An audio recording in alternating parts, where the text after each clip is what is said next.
Good morning. I'm Susan Bridges, the current president of the Brewster Ponds Coalition. Welcome to our 2021 Pond Summit. We're so happy that you could join us today. The purpose of the Pond Summit is to share information about water quality research and pond remediation projects here in Brewster. And today we have two presentations. Both are about events that happened at Lower Mill Pond last summer. Nancy Leland is our first presenter, and she'll be talking to you about the food web study that she conducted at Lower Mill Pond last summer. And for our second presentation, three Brewster Ponds Coalition board members, Bruce Swiren, Nancy Ortiz, and Rob Condon, will describe how a band of neighbors and concerned Brewster residents got together, planned, and executed a very successful pond remediation project at Lower Mill Pond last summer. We'll have time for questions and answers after the two presentations. Before we get started, though, I would like to thank Michael Layton Realty for sponsoring our Pond Summit this year. It's because of individuals like you participating today and business partners like Michael Layton that make it possible for us to accomplish our mission. Thank you so much for your support. And now I'd like to introduce Nancy Leland. Nancy is an affiliate faculty member with the Center for Freshwater Biology and Ectotoxicology at the University of New Hampshire. Her involvement with faculty and students in the area of pond ecology has led to significant published research articles. Nancy also founded LimTex, a provider of water quality monitoring equipment for testing the composition of plankton in freshwater systems. Her passion for research has helped educate students and nonprofit groups while advancing scientific knowledge. The Brewster Ponds Coalition has had a strong partnership with Nancy since the beginning of our citizen science program. This morning, Nancy will talk to us about the food web study that began in 2019 and continues today.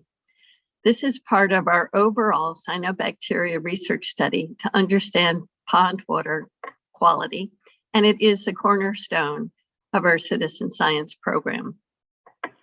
Many of you probably heard Nancy speak at our annual meeting in 2019. Thank you so much, Nancy, for joining us again this morning. Thank you, Susan, for that introduction. Hi, everybody. My name is Nancy Leland, and I'm an affiliate faculty at the University of New Hampshire Center for Freshwater Biology and Ecotoxicology. I'm very pleased to be here today at your Pond Summit meeting to be able to share with you the results of a food web study that I've been doing on Lower Mill Pond for the past 2 years. This is the results of the Lower Mill Pond food web study during 2019 and 2020.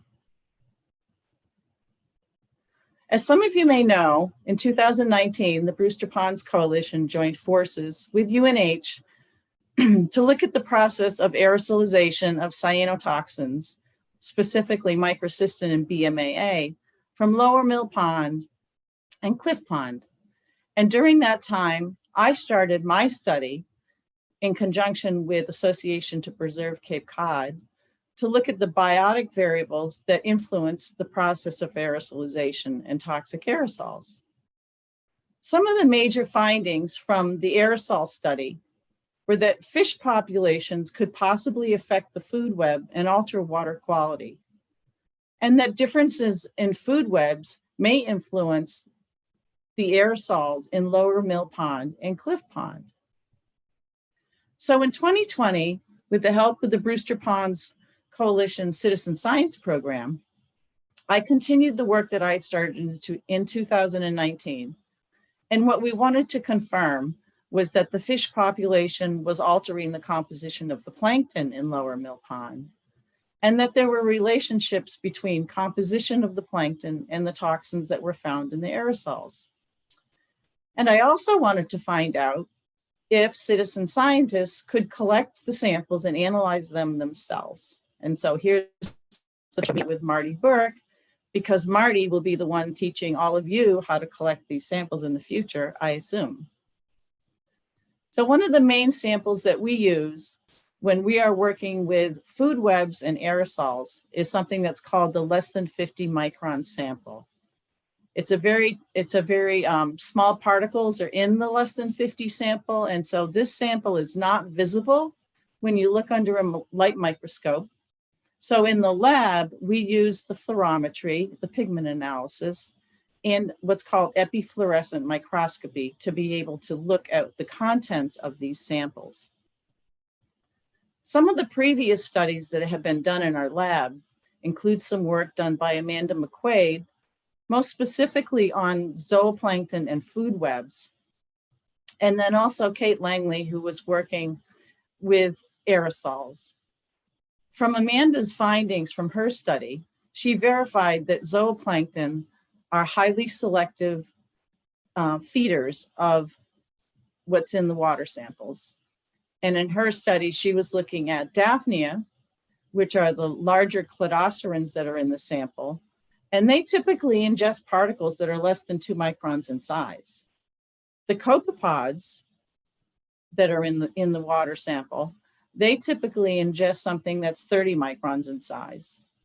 Bosmina, which is another one of the cladocerans, ingests particles that are about 20 microns in size. And the rotifers, which are part of the zooplankton sample and are also the smallest ones, also ingest the 2 micron size particles.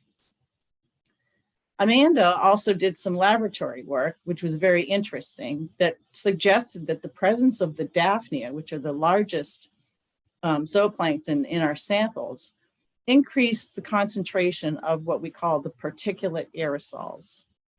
And Kate Langley verified that the particulate aerosols ranged in size from 2 to 10 microns. So what does that mean for food webs?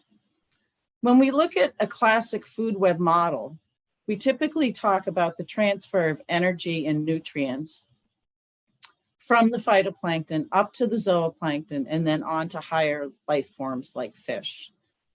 And what happens in the classic food web model is that this is what we call a bottom-up approach, and it's always occurring in a positive direction. On the other side of this, in aquatic systems, we have what's called predator-prey relationships, and that is built upon what's called the trophic cascade model. This is what we refer to as top-down regulation in a water body, and it typically occurs in both positive and negative alternating forms. So what happens in a water body is that there's always this battle between whether bottom up is in control of what's going on with productivity in the food web, or whether the trophic cascade top down is influencing its force on what's going on in the water body. So one of the samples that we can collect very easily and use to answer this question about the battle between bottom up and top down is actually the zooplankton sample. So in Lower Mill Pond, as you may know, in early May, we have the adult alewife in migration into the pond complex. And then by July 10th, we typically will see the outmigration of the juvenile alewife out of the Lower Mill Pond into Stony Brook. So between May and July, there's a lot going on in terms of the ecology of this particular system. So let's take a closer look at what I found doing my food web study on Lower Mill Pond. In May, we have a very diverse population of our zooplankton. We have our Daphnia, our large Daphnia. We have our copepods that are feeding on our 30 micron size fraction. We have Bosmina here, which is feeding on our 20 micron size fraction. And we also have some rotifers. So as you know, the rotifers and the Daphnia tend to want to feed on the same size food. Enter juvenile alewife. So the juvenile alewife are what is called planktivores, and they like to eat Daphnia, and they do through May. After they hatch, they start ingesting the zooplankton, and they're selectively picking out the larger Daphnia as time goes along, so that by the end of May to the beginning of June, all that we had left in our water column were bosmina, which are eating particles that are 20 microns in size, and the small rotifers that are eating the 2-micron size fraction. By the end of June, because of the presence of the alewife, all that's left for our zooplankton are rotifers. And so that's a very interesting process, that now we have basically eliminated all of the, what we call the larger cladocerans from the zooplankton population, and have only rotifers remaining. So this particular process that happens within a trophic cascade is something that's called trophic compensation. And what it's describing is the shift in the biomass of our zooplankton from the larger forms to the smaller forms. And at the same time, what's happening with the alewife is that they change a feeding behavior from feeding out in the open water and then moving to feed in what's called the benthos, or the sediment of the pond. And this is typically done in the shallow littoral zone of the pond itself. So we'll get to why this is important later on their feeding behavior. So during July, August, and September, what we have happening in Lower Mill Pond, and what I observed for both 2019 and 2020, is something that I call a grazer E factor. When we have our rotifers that are feeding on our 2-micron size cyanobacteria, what happens is when Daphnia are present, they are much more efficient feeders than the rotifers are. And so our efficiency factor, our E factor, is very high in the beginning of the season.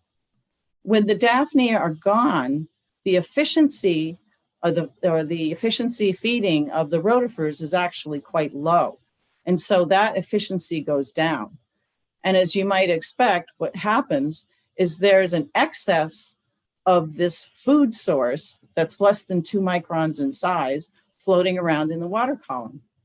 And what does that do? Well, it affects what we call our Secchi disk depth, or our water transparency. So some of you who use Lower Mill Pond, perhaps for kayaking or paddling, may notice that as the season goes along, that you have a decrease in the transparency from, say, 2 meters down to about 0.5 meter as the season progresses. And that happened both in 2019 and 2020. One of the other things that happens when there's an excess of this food that's 2 microns in size is that it shifts to a different part of the what's called the trophic structure of the lake, and involves a whole other group of smaller organisms that are contained within what's called the microbial loop. It's a fascinating system. They're really, really tiny, and you need to use epifluorescence all the time when you're studying all of the members of the microbial loop. But the important thing about this is that once the microbial loop gets involved in this, we have an excess of nutrients in the system, because what they do is they recycle the cyanobacteria very quickly. And so what that's doing is that's releasing nutrients into the water column. And so now these nutrients are available to keep the cyanobacterial population growing. So it's not just the small cyanobacteria that are growing, it's also the large cyanobacteria. And that's where we see these surface accumulations and scums that we get in like September and October. And this whole process of involving the microbial loop within the very active food web of Lower Mill Pond is called trophic transfer. And ultimately what that results in is an increase in the primary productivity of the system. So now we have a system that has an awful lot of nutrients in it, and it's increasing the amount of cyanobacterial biomass of the small cyanobacteria as well as the large cyanobacteria. So what does that mean for the alewife, and what does that mean for food webs and aerosols? Due to the presence of the alewife in Lower Mill Pond, we have an increase in the amount of small cyanobacteria that's in the water column. And when you have an increase in the small cyanobacteria, we also increase the potential for aerosols and aerosolization of the cyanotoxins. We also have an increase in all of the cyanobacterial biomass that now becomes available as food for direct consumption by these alewife that are now feeding in the littoral zone. So when we collected our alewife specimens from Lower Mill Pond, we looked at their length and weight. We also looked at the toxins that were in their muscle tissue. And then we also collected some sediment samples, maybe to tell where they were feeding within Lower Mill Pond itself. So did we see bioaccumulation of cyanotoxins in our alewife for both years? And yes, as a matter of fact, we did. We had microcystins, we had the BMAA, and we've all just recently verified that we had anatoxin in the muscle tissue of the juvenile alewife as well. The question becomes, does this matter? Is this affecting the alewife? So we use something called Fulton's Condition Index. And that's a standard measurement used by fisheries people. And when you have a value of 3, it indicates that the fish are in good condition. And it's an index where you use the length of the fish and the weight of the fish to be able to calculate a relationship between those two metrics. So for 2019 and 2020, our juvenile alewife from Lower Mill Pond had values of 3.1 and 3.18. So from as far as Fulton is concerned, these juvenile alewife are in good condition. I'm not sure if that's a good or a bad thing. There are some limitations to using this index to determine condition. Typically, it's done with much larger specimens than what we had. So we have to take a look at that, and maybe we'll come up with some new way of evaluating their condition. And we get concerned about it because of the role of the alewife as keystone forage fish to the aquatic and terrestrial predators. So for summer 2021, we will be expanding our evaluation of cyanobacteria and alewife to 27 herring runs across the Cape in conjunction with APCC. We're going to be assessing the cyanobacterial populations. We're going to be collecting our samples and using various ones that we're familiar with. And we will also be doing some detailed studies looking at the transport of cyanotoxins from these freshwater bodies out to the estuaries. And this particular project, which is called the Pond to Sea Cyanotoxin Transport, is being done in conjunction with BPC and APCC and myself, taking samples from the outlet of the Lower Mill Pond Dam, about halfway down through Stony Brook, and then out at the estuary. And we're very excited about this particular project. It's going to be a real challenge for us, and we're very excited to see what we will get for results. So we'll be looking more closely at this relationship between trophic cascades and food webs in Lower Mill Pond and other systems on the Cape. But the nice part about this, as you, as BPC citizen scientists, are still breaking new ground, even with this project on trophic cascades and food webs. We were able to confirm that trophic dynamics influenced the cyanobacterial populations in Lower Mill Pond. And we were also able to confirm that we had 3 of the cyanotoxins are being bioaccumulated within the alewife muscle tissue, specifically the microcystins, the BMAA, and the anatoxin. So how can you stay involved in the program? One of the first things that we need to do is look at our zooplankton sample and determine if we need to come up with some type of new metrics that can be used for this type of a situation. Most of the work that's been done looking at zooplankton has worked with the cladocerans and not included evaluation of rotifers at all. And we have a situation where the cladocerans and the copepods are gone from the system because the alewife have eaten them all.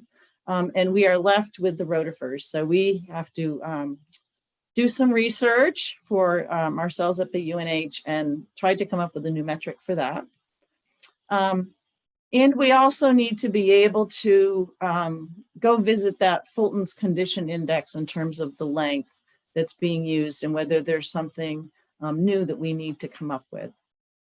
So one of the best things that we can do with this project, and hopefully we always do with all of our projects, is to ask questions and think outside the box, because that's very critical to not only giving us, presenting us with new issues and doing different types of research, but it allows us to not have to go down the beaten path and get pretty excited about all of the great things that we find as we're doing our research in conjunction with you folks at BPC.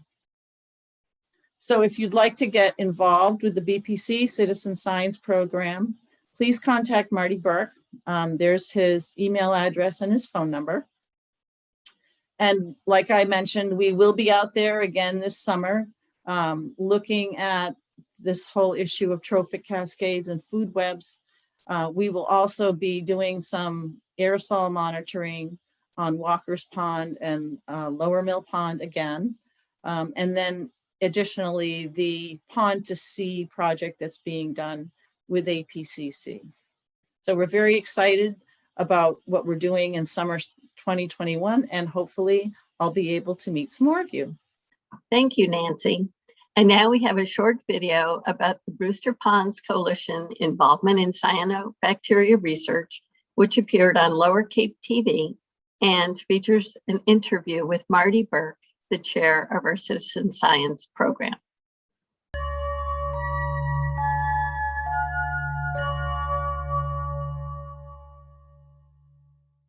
Cape Cod is home to nearly 1,000 ponds, which provide a popular change of pace from the region's many saltwater beaches during the summer months. However, rising temperatures and growing pond nutrient concentrations increase the prominence of toxin-producing cyanobacteria blooms, which pose a threat to people, pets, and wildlife. On the Lower Cape, the Brewster Ponds Coalition contributes to cyanobacteria research at the University of New Hampshire and Limtex, a company specializing in water quality monitoring devices and equipment. The coalition began testing local pond water for cyanobacteria blooms in 2017, and in 2019, citizen scientists began testing for airborne cyanobacteria at the request of the university and Limtex. The study was to determine whether cyanobacteria toxins could be detectable in pond aerosols. These are small particles or dissolved water droplets that can be suspended in the air, and they can be inhaled by people, the aerosols. They can be inhaled by your pets or animals that happen to be near the pond. Any health-related problems from pond water while you're bathing in the pond water and accidentally ingesting it, getting it in your eyes, those sort of health problems that are related to water can also be related to, theoretically, the aerosols emitted by the pond in the air. Between June and August 2019, citizen scientists from the Brewster Ponds Coalition tested Lower Mill and Cliff Pond in Brewster, and early results from that study confirmed the presence of airborne cyanobacterial toxins at both locations.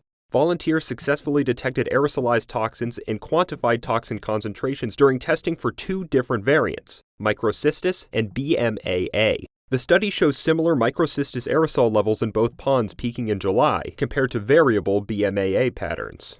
At both ponds, citizen scientists utilized a new piece of testing equipment built at the University of New Hampshire called the Particulate Dissolved Compact Lake Aerosol Monitor, or PD-CLAM. It's kind of a space-age looking machine, and the clam captures particulates on fine filters. So there are 3 arms. We call the arms air traps that hover above the pond, and air is sucked up from above the pond using these 3 air traps. And when the air then passes through the 3 air traps into filters, and then the air is passed through into water baths that are bubbled in each of 3 traps to collect the dissolved toxins. Cyanotoxin contact poses a myriad of health risks according to the Brewster Ponds Coalition, ranging from rashes and irritations to neurological disorders. Airborne toxins may contribute to cyanobacteria-related health issues, but the coalition says more research is required. It's important to say that it's too early to speculate on the health risks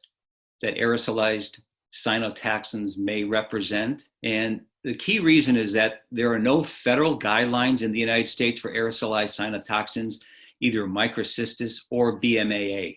So this is very, very new and groundbreaking research. The Brewster Ponds Coalition's Aerosol Cyanobacteria study is the first airborne cyanobacteria testing initiative on Cape Cod. The coalition supported research efforts with a $3,500 grant to the University of New Hampshire, where the nonprofit works with Dr. Jim Haney and project manager Haley Carter. Furthermore, the BPC utilized a 7-person citizen science volunteer team to gather data in the field. Citizen science, I like to think of it as a process in which non-scientists or citizen science volunteers like myself work with trained professionals on research projects. It really contributes to scientific research and allows experiments on a real large-scale ongoing basis that provides scientists with large, diverse, usable data, which would be impossible for a scientist or a small town department to collect all by themselves.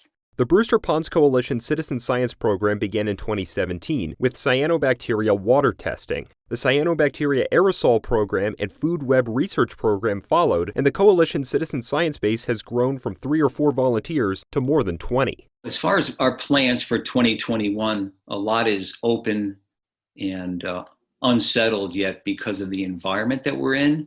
But of the 3 programs that we have been working, the water testing for cyanobacteria, we're looking to increase to 15 ponds that we'll test in the town of Brewster. The aerosol program, we're looking to expand to what we call the mill pond complex, which is a series of 3 estuary ponds. And those ponds would be Upper Mill Pond, Lower Mill Pond, and Walker's Pond.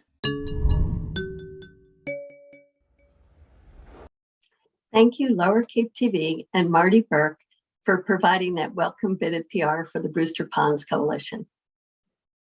And now I'd like to introduce Brewster Ponds Coalition board members, Bruce Swiren, Nancy Ortiz, and Rob Condon, who will tell us about the stormwater remediation project at Lower Mill Pond last summer. Good morning, Pond Summit attendees. I'm Bruce Swiren, and I'll be interviewing Nancy Ortiz and Rob Condon today about how they accomplished the stormwater remediation project at Lower Mill Pond. So Nancy, how did you find out about the erosion issue and where exactly is it located? Hi, Bruce. Well, to start, Peter Johnson from Brewster Conservation Trust approached me 2 years ago about the erosion at Mill Pond Drive Association Beach, hoping that I, through the Ponds Coalition, could come up with a solution. I live on Lower Mill Pond near the erosion site, and here are a few pictures of Lower Mill Pond. Mill Pond Drive is a horseshoe-shaped road off Run Hill Road. This map shows the location of the project.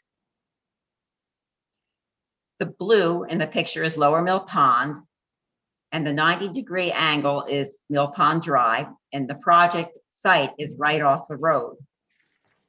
As you can see on the map, the association has direct access to Lower Mill Pond. Years of trucks carrying boats driving through the mud to get down to the pond caused major ruts in the road. And here is a picture of me standing knee deep in one of the ruts. And this was taken in January 2019 by Wayne.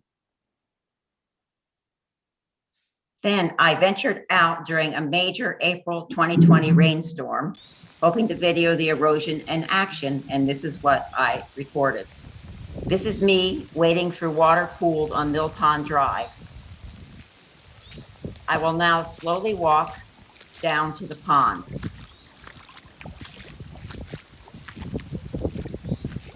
I never really understood road runoff until I had a front row seat. The first few inches of road runoff carry fertilizers, animal waste, oil from asphalt shingles and roads directly into the pond, causing pollution and diminishing water quality. Toxic cyanobacteria blooms are becoming more prevalent in Brewster ponds, including Lower Mill, causing numerous ponds to be closed at various times during the warmer months. Slowing the runoff will give the polluted water a chance to be filtered through the dirt and sand, greatly improving the quality of the water. At the end of the video, you can see the polluted water running directly into Lower Mill Pond. So the Mill Pond Drive problem had been identified, and since I am not part of the Mill Pond Association and therefore do not own the association beach, I needed a representative from the neighborhood to help. I was very lucky to meet Nancy and Rob Condon, who were interested in solving the problem. And here is a picture of Nancy Condon. Did you need conservation approval for this project? We informed Noelle Aguilar of the Brewster Conservation Department of the project, and she sent a site map of the project area. We were very fortunate that the site of the work was well outside the 100-foot pond buffer zone, so conservation approval was not needed. Conservation is very interested in helpful in resolving these erosion issues. However, an extra step is required should the area involved be within the 100-foot pond buffer zone. Should that happen, conservation will offer guidance in filing the necessary paperwork. How did you create a design? Nancy Condon, Rob, and I visited numerous redemption areas throughout town to get ideas for a design. None of us is an engineer, so we had to start from scratch, plus we had limited funds that would not cover the cost of an expensive engineering design. The most helpful idea and closest to what was needed for this particular project was the Seymour Pond erosion site off Tracy Lane. Rob created design using the Seymour Pond project as a template. The Seymour Pond site gathers road runoff into a drain, which flows into a large riprap basin. You'll notice that there is a black beehive on the right side of the basin. Once that basin is full, the filtered water exits through the beehive and trickles into a stream running through native plants to eventually reach Seymour Pond. I created a similar design, and our design collects water in a large elongated basin. The water slowly filters through the rocks and the mesh beneath the rocks before eventually reaching the pond. So here is a picture of Rob's design, and you can see that the water collection basin is the elongated blue section of the picture. How did you fund this project? We collected donations from neighbors around the pond and held a mega yard sale in July that brought in enough funds to cover the cost of the project.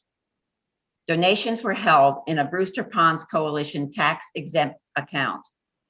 Yard sale volunteers were solicited via Brewster Ponds Coalition members. The Brewster Department of Public Works generously allowed us to dispose of unsold yard sale items at no cost. So what was the next step after you had the funds? I negotiated discounts from various suppliers and our BPC business partner, Glenn Ralston from Arbor Way Gardens. He supplied the extensive bobcat work at very minimal charge. And then volunteers from the neighborhood and coalition supplied the labor. And here are a few pictures of the basin in progress. The first one, you can see the bobcat starting to dig the basin. And the second picture is we're starting the riprap installation. This is interesting. You will notice a mesh beneath the rocks, and that mesh was very important because it filtered the water after it hit the rocks. The third picture is we're 2/3 of the way done. And the next picture is the completed channel. The last picture shows the basin filled with rainwater. Well, after the first major rainstorm, the water eventually ran over the top of the basin. Even though we could have finished the project, at that point, we decided that a second basin would be helpful, and we did have enough funds to cover those costs. Glenn returned to dig another hole, and more riprap was delivered. After the basins were completed, we added a split rail fence for safety purposes, and the retention basins were finally completed. And here are some pictures of the next basin. The first one is the famous bobcat. The second one is all of us working on the basin.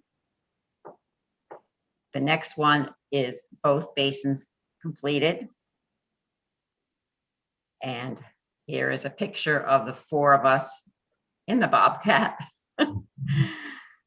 And the final one is success.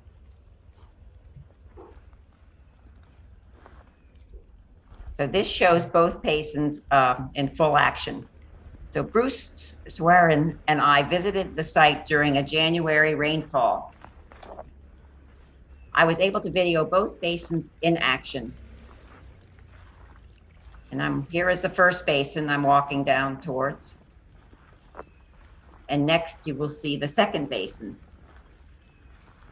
You can see the water slowly exiting the second basin. At the very end of the video, you can see the pond as the camera swings to the right, which is quite a distance from the basin. So you can see the basins were well beyond the 100-foot buffer zone. I believe you mentioned installing plants at some point using Crocker Nursery's generous plant donations. Yes, that's correct. The next step is to plant a rain garden to absorb water, thereby preventing further erosion. Jen from Brewster Ponds Coalition business partner Crocker Nurseries visited the site to make plant recommendations. Crocker Nursery generously donated $250 of plants to the coalition. The finishing touch of plants supplied by Crocker Nurseries will be added this spring.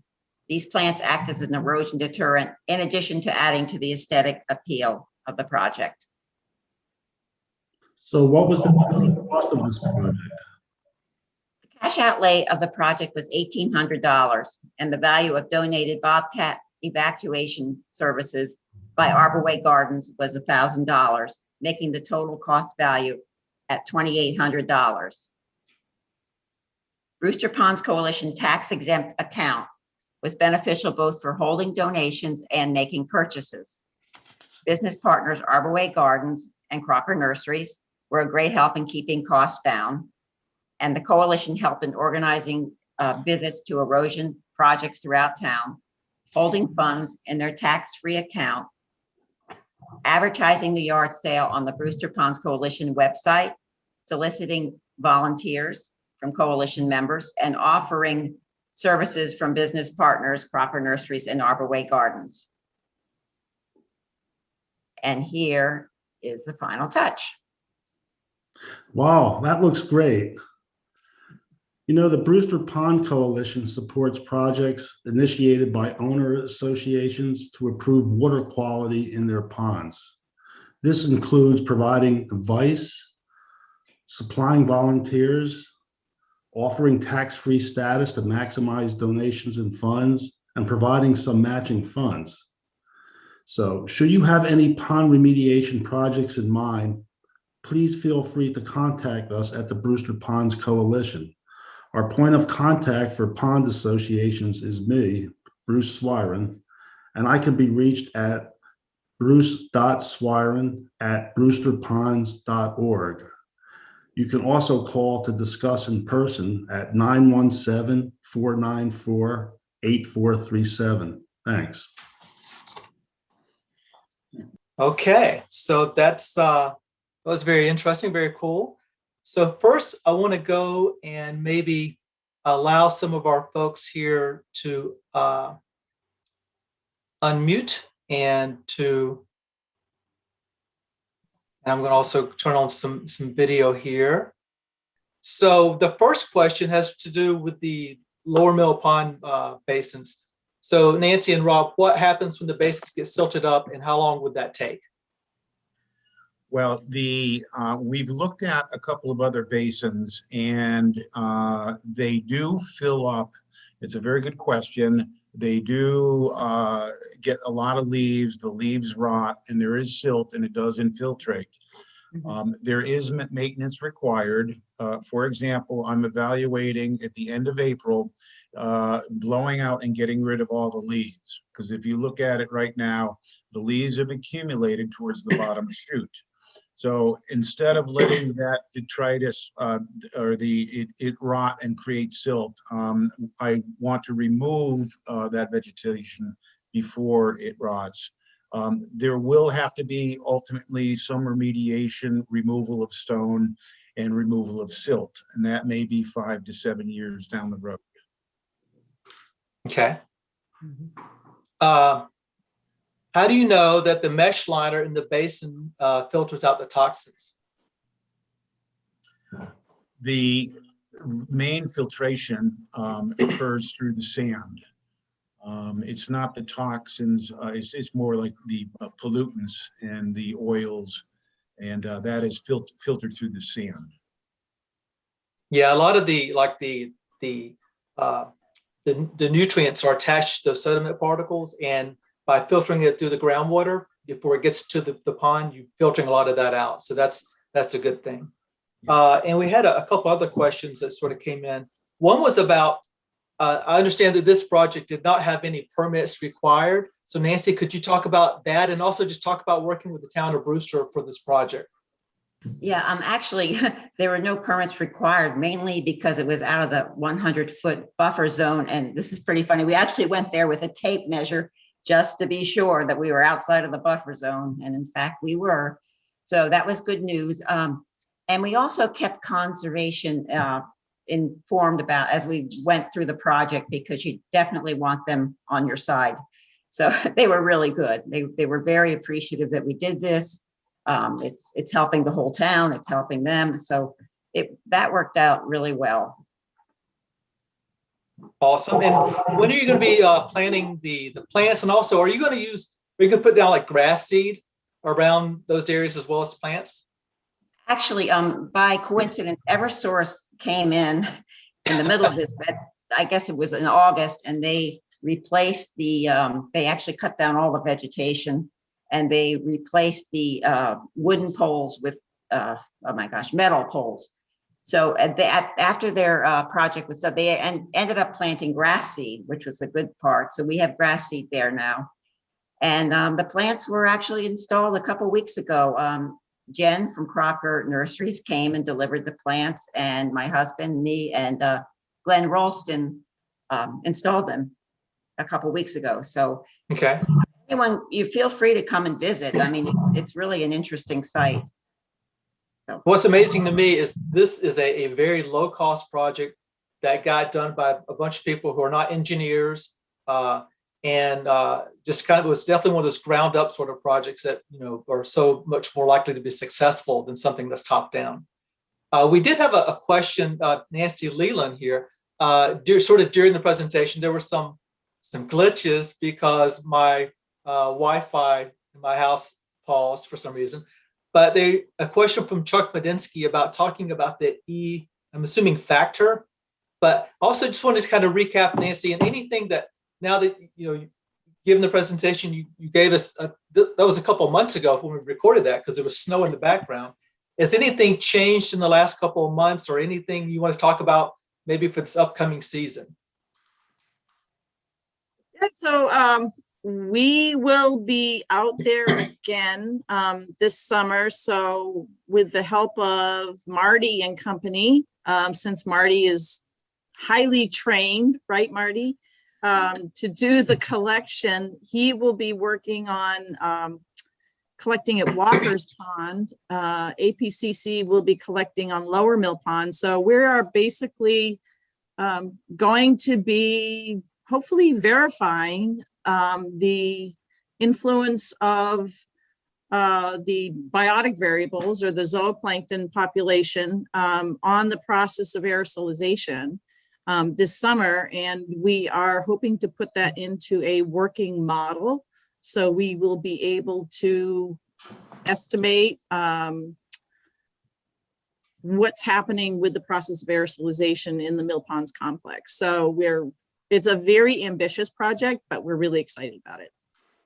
Awesome. Marty, did you want to add anything? And also, Marty, did you want to add anything about if people are interested in volunteering or whatever? I know that because of COVID restrictions, there are things we have to worry about and factor in, but could you maybe talk about it from your point of view for a sec? Absolutely, thanks. I was going to ask myself the question, but it's awfully kind of you to ask me. So thank you, Wayne and Nancy. We are having, Nancy will be doing further training of me on the whole zooplankton process and sampling later this month in April. So, but I'm very excited to be able to say that like we're a little bit out of the COVID woods, not entirely. We will continue to be very safe and respectful of people, but excited that we'll be able to have BPC volunteers again involved in a more intimate way as we did in 2019. So there's really, I think the question is how to get involved. And I would say there's a couple of different things. Join your BPC citizen science team. This year we plan to expand our pond testing to somewhere between 15 and 18 ponds, depending on response from potential volunteers. So join the citizen science team. Look for emails later this month that I'll send out letting you know what's going on with the program. But basically here it is. 15 to 18 ponds will be tested for water. We'll have 6 teams of 3 individuals. So each team will have 3. 2 people will test the water together, and the third person will sort of be on the bench because there's always a need for someone new to come in if someone has a doctor's appointment or something. So that's the way that the teams will be set up. And in order to be an eligible participant, you need to have been fully vaccinated, wear masks, and wear gloves when you're going through the sampling. That's going to be very important. We're going to continue to be to listen to our scientists in that regard. We'll have a virtual training session at the end of May. It'll be virtual. All the people who have responded of their interest will be invited to the virtual training meeting for the citizen science. And then sort of the second part of that, so look for emails. I'll send out emails from the citizen science team in the month of April and early May announcing the training and announcing the starting of the program. And please respond to me either through the email to the Brewster Ponds site or to my direct email address, marty.burke@brewsterponds.org. And then the second way you can get involved, if you can't be a regular citizen scientist, be a citizen science monitor. Anyone and everyone can do that and be a monitor and really get to know your own pond. And to be a monitor, you just have to make a visual assessment of the water in the pond that you visit. Tell me if you see any changes in pond water, color, clarity of the water. If you see mats of green scum, please let me know that as well. Or if there's odors. So it's really pretty simple. Just look at the water, look at the clarity of the water. If you see mats or scum, alert us. Or if anything odor-wise seems a little bit different. So report to me and BPC, and we'll go out and sample the water at that pond. So really, I think that's kind of the most important thing. And one of the fun ways that I answer the question of how do I assess clarity if I don't have a Secchi disc in my back pocket is just go into the pond knee deep or mid thigh. And if you really can't see your toes, you may have a clarity issue. So it's not a perfect test, but keep that in mind. So you can be a real citizen science and be on one of our 6 teams, or you can be a monitor and sort of we deputize you just to let us know if you see a problem. Thank you. So, so our Q&A session timeframe is up for this part of the meeting. So my name is Wayne Jenkins. I didn't introduce myself earlier. I'm a board member for the BPC, and hopefully you guys can see my screen. And here we go.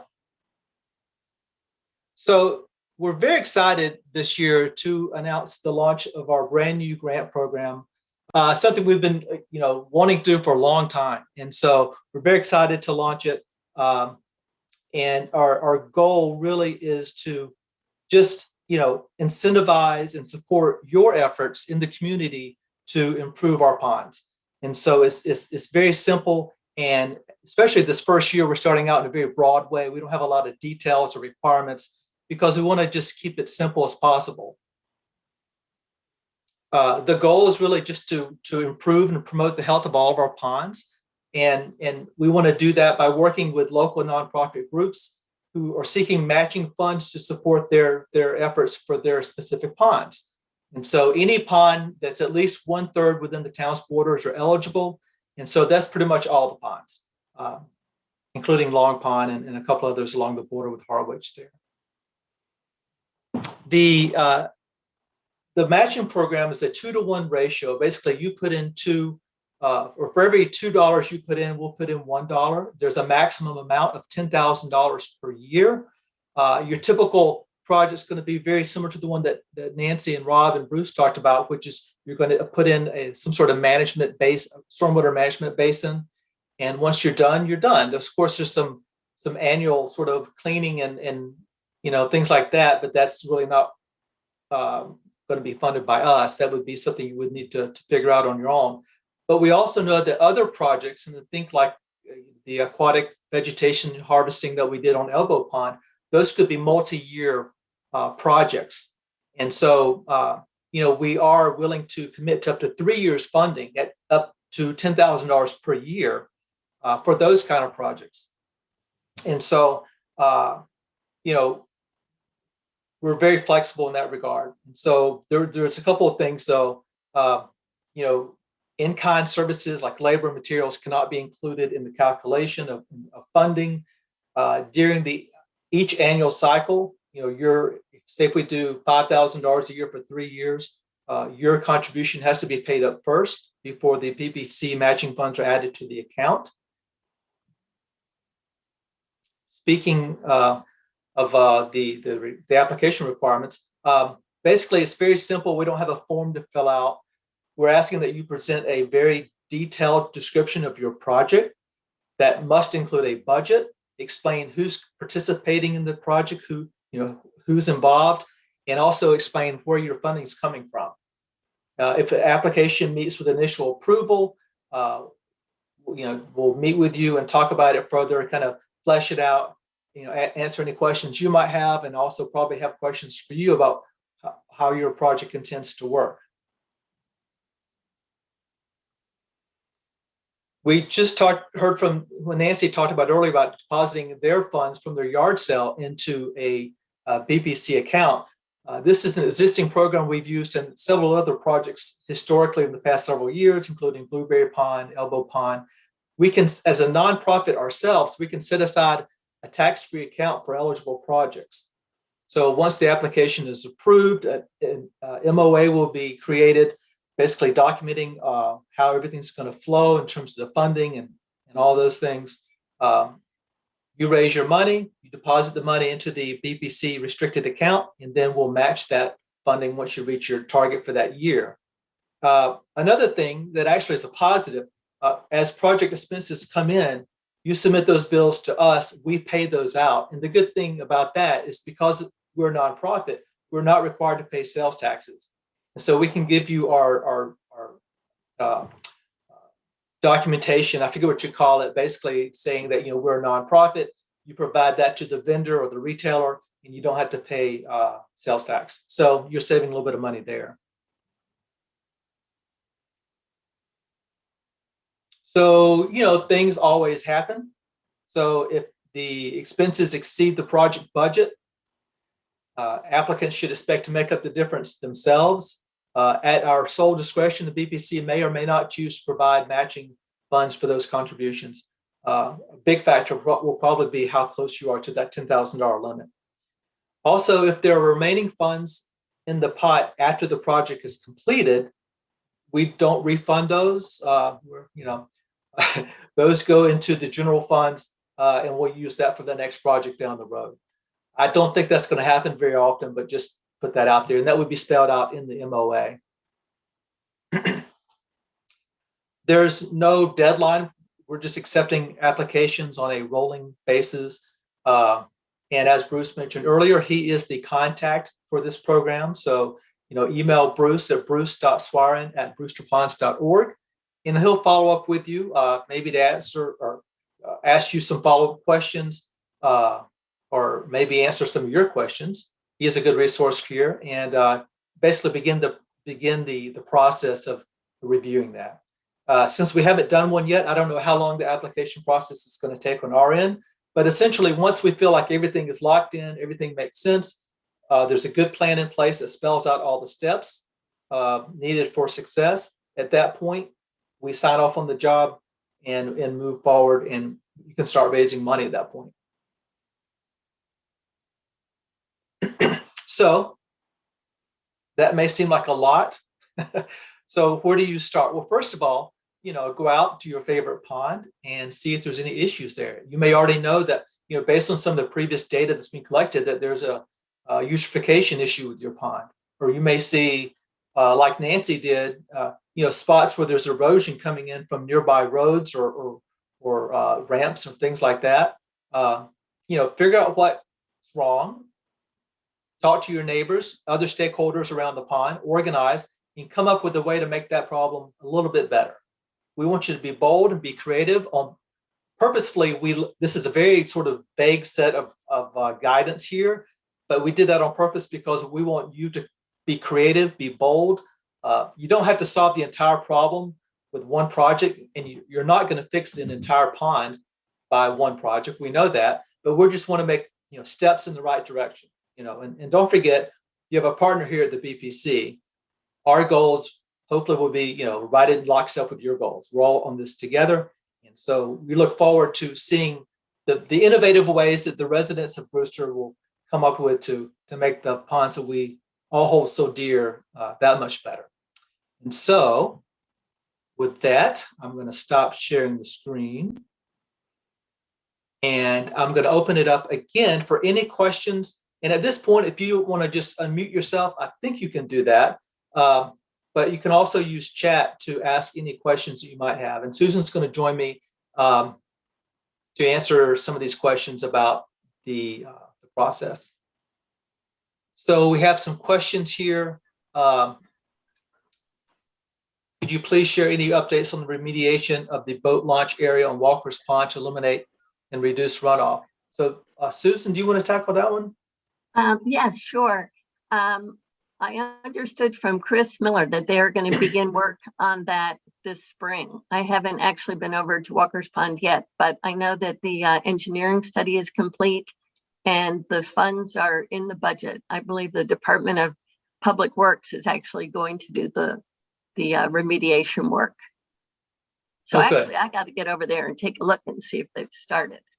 Yeah, take some photos for before and after. I'm sure we have that. Any other questions about the grant program? I mean, I know that this may take a year or two to really develop as a program as we see people come in with projects, get them approved, and put them in place. But does anyone on the call have any questions about that process? We have one from, well, here's another monitoring question. So number one from Scott is, when will the second 10 years of PALS data be available? And, oh, Bruce, sorry, you said you can't unmute. There we go. So I'm not sure Marty, do you have the answer to the PALS data question? Because I don't know the answer to that. Susan, do you happen to know that? I don't. Okay. Let me jump in. Yep, I don't know if you can see me, but you can hear me. I can hear you. Well, at this point in time, we have PALS data available up through 2018, possibly 2019. So I'm not sure what Scott, your question was, when will the second 10 years be available? We do have PALS data up through either 18 or 19. So if you have questions about that data, you can certainly reach out to me, Scott. Good, okay. We'll just give people another few seconds here. Conrad points out that the data needs to be analyzed. And since we have a couple minutes here at the end, I want to go back and see some of the previous questions that came in earlier. Judy asked what kinds of plants are going to be planted in the rain garden. So Rob or Nancy Ortiz, you want to tackle that one? The Crocker Nursery, who's a corporate a business partner of ours, selected a wide variety of perennials that are all native to the area and grasses that are native. And we've done the initial planting, and we'll be doing some more grass plantings. The grass that we'll be planting are actually plugs. They're plugs, and they are native throughout the eastern coast. The specific names of the plants, which were basically mostly Latin, and Nancy probably knows the local one, I cannot pronounce. So, but Gotcha. thank you, Crocker Nurseries, for the excellent support. Absolutely. We have a detailed spreadsheet of all the plants. So if you want to email me, I can just forward the spreadsheet. There were quite a few varieties of plants, but Jen did an excellent job. I mean, she really told us what was going to survive there, and they're all alive. I just went out and checked them the other day, and every one of them is still there. So, Oh, good. See, we have time for one more question, and this is for Nancy Leland, I think. Let me see if I can unmute you there. And this is a science question for sure. So, from Rebecca, what are the effects of fertilizer and runoff versus the biological food chain in cyanobacteria? Yeah, that's a great question, and that's sort of at the heart of what we are working on this summer, is looking at that balance between what happens with the nutrient inputs from the bottom up part of the food web versus what's happening with the alewife and the change in the zooplankton community.